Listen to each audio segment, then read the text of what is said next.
My take on multiple religions since the topic has creeped its ugly head. Actually, no topic is ugly. No information is ugly.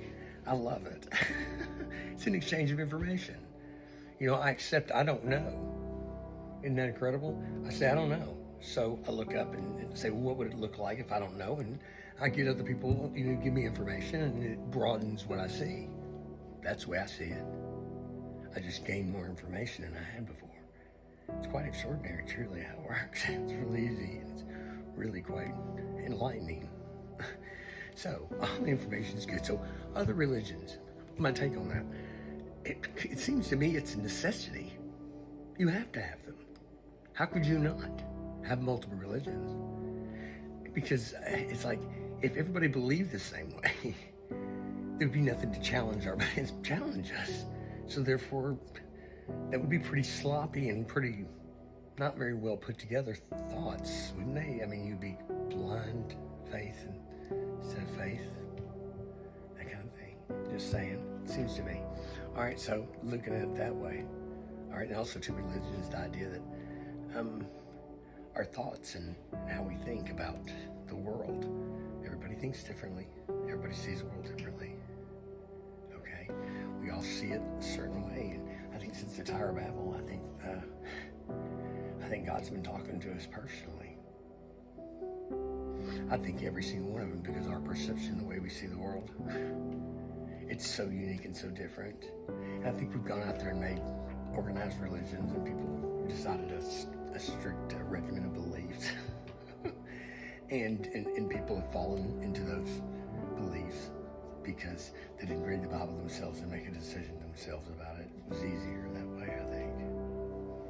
See what I'm trying to set up, And when we read it, and if somebody doesn't want to read the Bible, it's okay. I mean, sometimes people go to, what is it, the great courses or something, and they watch those courses on the Bible.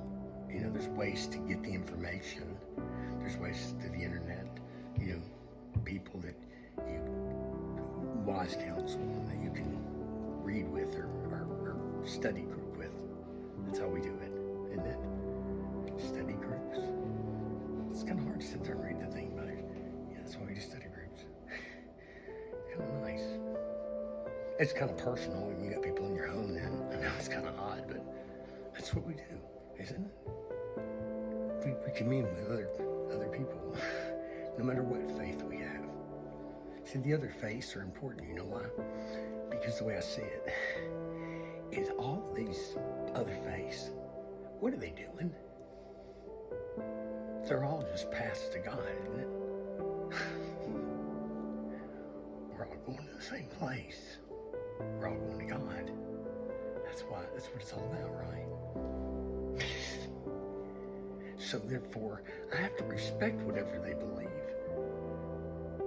Because that's why I tell people, whatever you believe that you believe that you believe that you believe that you need to do to get to God is what you need to do. The reason why I say that is because I don't know, because I believe since the Tower of Babel, God's been talking to every single body personally, and I know that when everything that you've ever experienced and every conversation you've ever had and everything you've ever touched or everything you've ever smelt or anything that you've ever experienced in your life, your parental influences, your educational influences, all those things come into play too. I mean, all of it around you. And when you look at something, your mind is going to interpret it based on that. That's how you're going to see it. So if that's the case, how is it possible that any two people could believe or could see the world, number one, the same? It's impossible. It's not, because we haven't lived the same lives. They haven't lived the same experiences you did. They didn't live the same lives. So the way you see the world is very unique. So how is it possible that any two people could actually believe exactly the same if they didn't see? So when I read the Bible, my mind is interpreting that information based on where I'm at.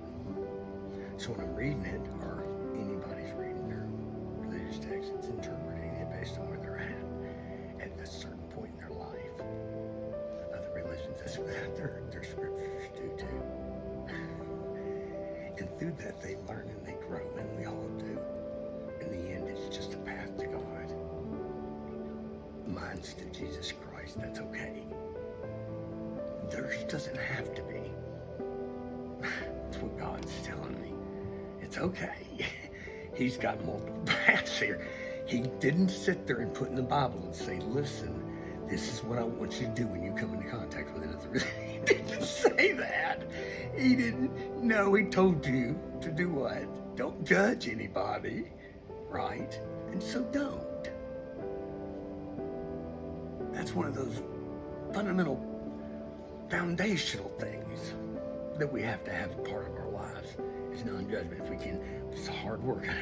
We have to do that the best we can to live a life with Christ. All those 10 Commandment things we learned a long time ago, we don't have to, those aren't a part of our lives anymore. It's part of the past. We've grown past that now. We're with Christ now. So we got to learn some Christ ways, and that's what we learn. That's what we're learning in the Bible. Is to get to the point to where maybe we can look through our eyes and see what Jesus saw. I promise you it's possible. It's hard, but it's possible. You can get there. We can get there. I promise you we can get there. I can see it. I can see we can